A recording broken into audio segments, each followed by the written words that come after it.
እንግዲህ አሁን እዚህ ጋር የሚያደርገውን ዝም ብላችሁ ተመልከቱ። ሳል ልጅ የመጎብኘት መብት ጉዳይ እንዴት ነው ግን ይሄ ልክ ነው ትላላችሁ? ማለት እንግዲህ ነቀ ነው ማችን እንደው ከይቅርታ ጋር ትንሽ ቅንነትን ማጣት አየውበትና እንዲም አይነት ልጅ አይመስለኝም ነበር። ማን የሚጎዳ ምንም አይነት ተግባር ወይንም ቪዲዮ እንዳልሰራች አባትነቱን ክዶ የቆየና ቀለብ ቆርጦ ሰላም ቤተሰቦች እንዴት ናችሁልኝ? ዛሬም እንደተለመደው እንግዲህ ባበደ ቪዲዮ ተመልሰን ከች ብለናል። ቤተሰቦች እንግዲህ ስክሪን ላይ የምትመለከቱት ወጣት ማለት ነው ጃኒን እንግዲህ አቅፎ እንግዲህ ሲያንጠለጥላት አዶናይ ያሳየው ሪአክሽን እንግዲህ በጣም ብዙዎችን አነጋጋሪ አድርጎታል። በጣም ነበረ እንግዲህ አዙሮ ምናምን ያደረገውና እስኪ እሱን አብረን የምናየው ይሆናል ማለት ነው። ቤተሰቦች ልክ እንደዛውም ደግሞ ሚኮ ማይክ ዩቲዩበሩ የምታውቁት ከሆነ እንግዲህ ለሙሴ ሰለሞን ያስተላለፈው መልእክት እንግዲህ ብዙዎችን እያነጋገረ ይገኛል በዚህ ሰዓት ማለት ነው። እንግዲህ ቤተሰቦች ዛሬ በሱ ላይ ነው ሪአክት የምናደርገው። ሐሳብ አስተያየታችሁን ኮሜንት ላይ አስቀምጡልኝ። ቪዲዮን ከመጀመራችሁ በፊት እንደተለመደው ላይክ እና ሰብስክራይብ በማድረግ ቪዲዮን ጀምሩት። ወደ ቪዲዮ ጃኒ ጌሬው ዛሬ እዚህ ጋር ተናጅ አግኝቻታለሁ። ይኸውት እንግዲህ አሁን እዚህ ጋር የሚያደርገውን ዝም ብላችሁ ተመልከቱ። ከዛ አሁን እዚህ ጋር የአዶናይ ሪአክሽንን ነቀ ነው አባቴ ምን ጥግብት ዞር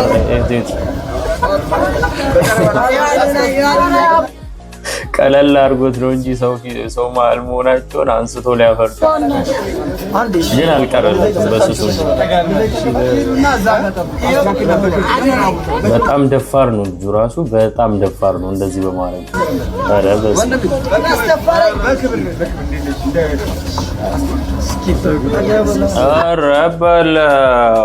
ረበለው ምን አስቦ ነው ቤት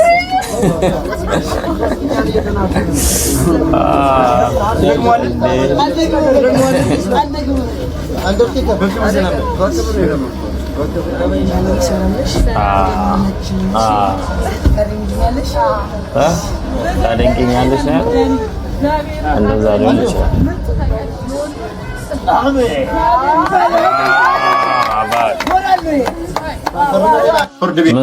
ምስክርነት እየሆነች ነው እንግዲህ ቤተሰቦች ዋንትያ ጉዳይ እንግዲህ እዚህ ላይ ደርሷል እንደምትመለከቱት ማለት ነው። እንግዲህ እስኪ ተመልከቱትና እንግዲህ ሐሳብ አስተያየታችሁ የአባትነት መብቱ እንዲከበር ውሳኔ አስተላልፎለታል። የፌዴራል መጀመሪያ ደረጃ ፍርድ ቤት በዋንትያ ሰለሞንና በልጁ አባት መካከል ለወራት ሲያከራክር በቆየው የሕፃን ልጅ የመጎብኘት መብት ጉዳይ እንዴት ነው ግን ይሄ ልክ ነው ትላላችሁ? ማለት እንግዲህ እኔ እስኪ ውሳኔ አስተላልፏል። የልጅቷ አባት የሆኑት አመልካች ልጄን እንዳልንከባከብና እንዳልጎበኛት ተከልክያለሁ በሚል እንዴት ነው ግን ስላችሁ በጣም ይሄን ያህል ጊዜ አላያትም አልነበረ?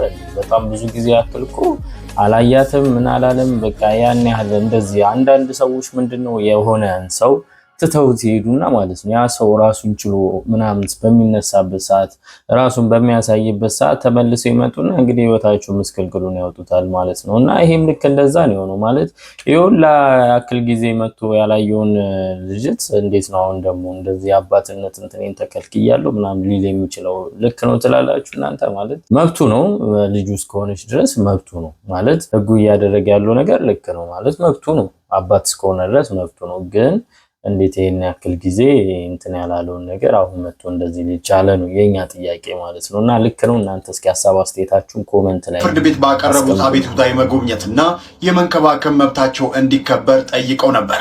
ተጠሪ ዋንትያ ሰለሞን ለቀረበባት ክስ በሰጠችው ምላሽ አመልካች ከዚህ ቀደም አባትነቱን ክዶ ሲከራከር እንደነበርና በወቅቱ በገንዘብ እጥረት ምክንያት የዲኤንኤ ምርመራ ባለመደረጉ መዝገቡ ተዘግቶ እንደነበርም አስታውሳለች።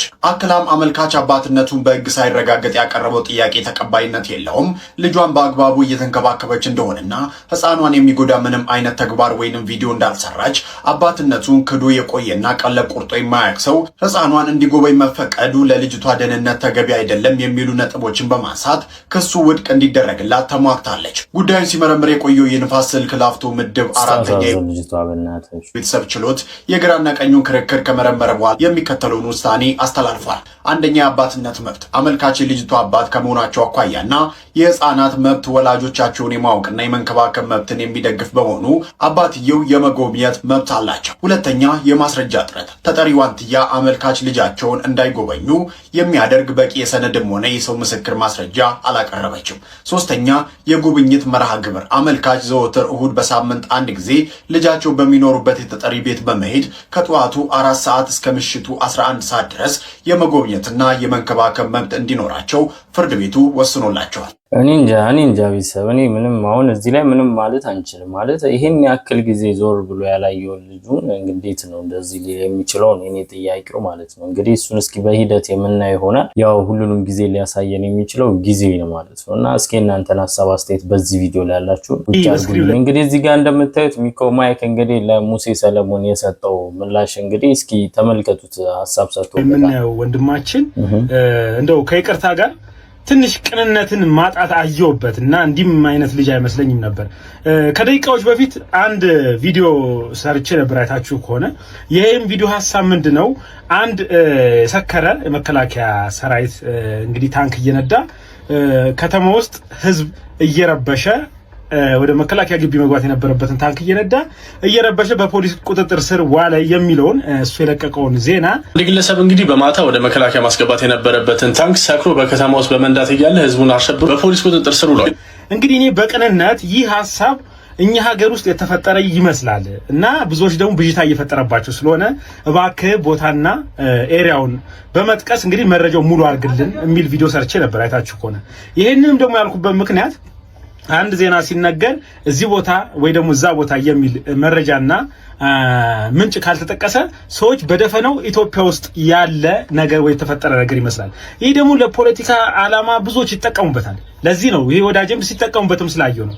እንግዲህ ይሄ ነው የሀገር ሰራዊት የመከላከያ ሰራዊት የሚል የተለያየ የሰዎችን ሐሳብ ሼር ሲደራረግ ስላየው የወንድምነትና የቅንነት ያው ሚዲያ ላይ ነው ያየሁት። በሚዲያ ላይ ያየሁትን ሐሳብ ነው እንግዲህ ያስተላለፍኩት። እንደው ብቻ ውጣና ቦታና አቅጣጫውን ጠቅሰህ የተፈጠረውን ብዥታ እናጥራ። የምናከብረው የምንወደው ትልቁ ተቋማችን ስለሆነ ለዚህ ነው በዚህ ልክ ቀን እያወራን የነበረው።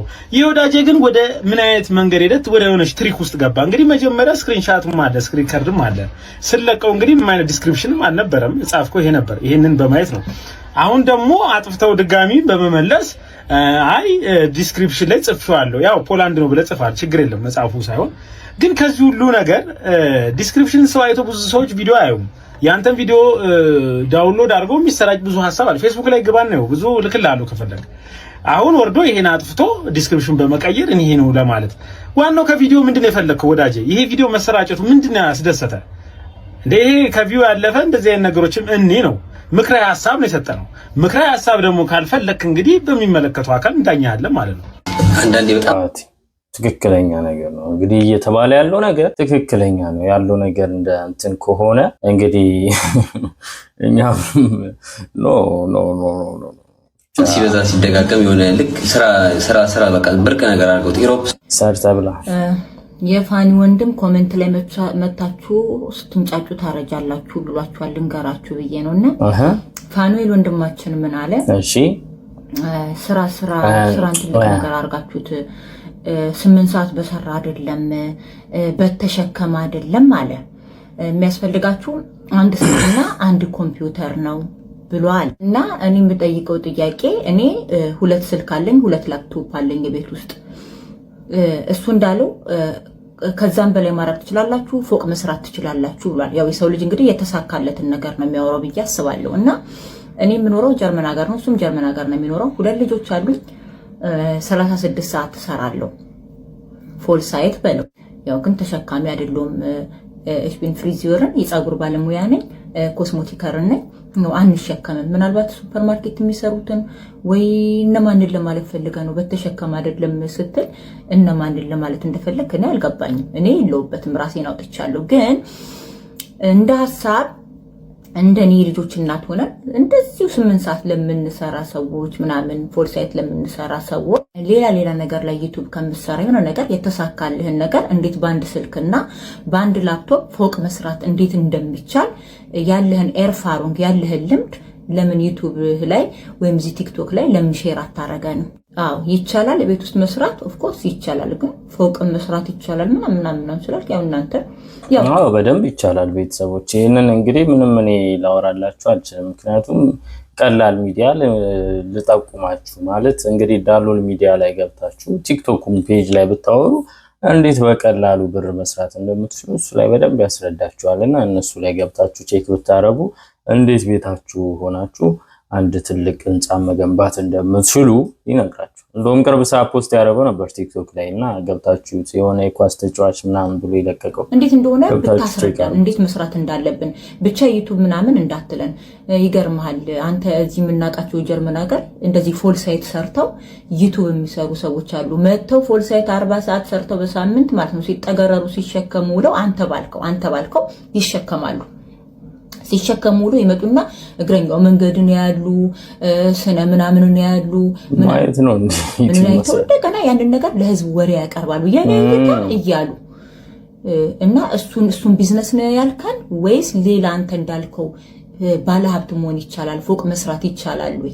እርግጥ እነሱ እኮ ያንን እንግዲህ አስበው ፉል ሳይት ሰርተው ነው ስለማይበቃቸው ነው እንደገና ከስራ መጥተው ድክም ብሏቸው እግረኛው መንገድን ቁጭ ብለው የሚያዩት። ያንን ከሆነ ያልከው አንተ እንዳልከው ከዛም በላይ መስራት ይቻላል ፎቅ መስራት ይቻላል እኔ ምናምን ላልከው ነገር መተህ ለኛ ሼር ብታረጋልን እንዴት ነው በአንድ ስልካችንና በአንድ ላፕቶፕ ቁጭ ብለን ወተን ከምንሸከም 8 ሰዓት በሰራ አይደለም ብለሃል መተህ ሼር ብታረጋልና እኛም ልጆቻችንን ቢያርፉ እና እንዲህ አይነት የሚጠቅም ነገር መተበት ነግረን ጦርነቱን በመሬት አርጓችሁ ኳስ በመሬት አርጋችሁ የኡነት እንደዚያውን ለምን አትነግረን? በተለይ ጀርመን ሀገር ከባድ ነው ታውቃለህ፣ ሰርተንም አያልፍልንም።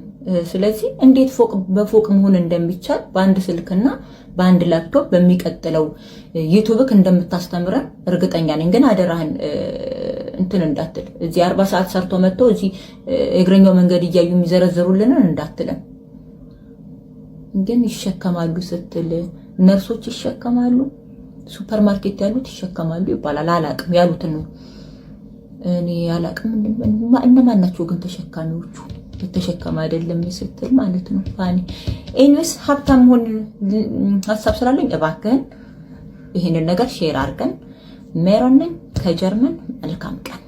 እንግዲህ ቤተሰብ ይቻላል ሀብታም ማን ነው ብር መስራት ይቻላል፣ አሪፍ ነገር መስራት ይቻላል። ግን ምንድነው ሞር አሁን እኔ ከምነግራችሁ ምናምን ይልቅ እኔም ልክ ስላችሁ እኔ ከማወራላችሁ ይልቅ ሞር ዳሎል ሚዲያን ገብታችሁ ብታዩ የመሳሰሉትን ቻናሎችን እንዴት ብር መስራት ቤታችሁ ናችሁ እንዴት ብር መስራት እንደምትችሉ እነሱን ብታዩ በደንብ ሞር እናንተን በደንብ በሚገባችሁ መንገድ በቪዲዮ ያሳያቸዋል ማለት ነው። እና ቤተሰብ ዛሬው ቪዲዮ ይህንን ይመስል ነበር። ቪዲዮ እንደተመቻችሁ ተስፋ አደርጋለሁ። ተስፋ ካደረኩ ደግሞ ሰብስክራይብ ማድረግ አለባችሁ። ቤተሰብ ሰብስክራይብ አድርጉ እንጂ ምን ነው ሰብስክራይብ፣ ላይክ፣ ሀሳብ አስተያየታችሁን ኮሜንት ለጓደኞቻችሁ ሼር። በሚቀጥለው ባበደ እስክንገናኝ ድረስ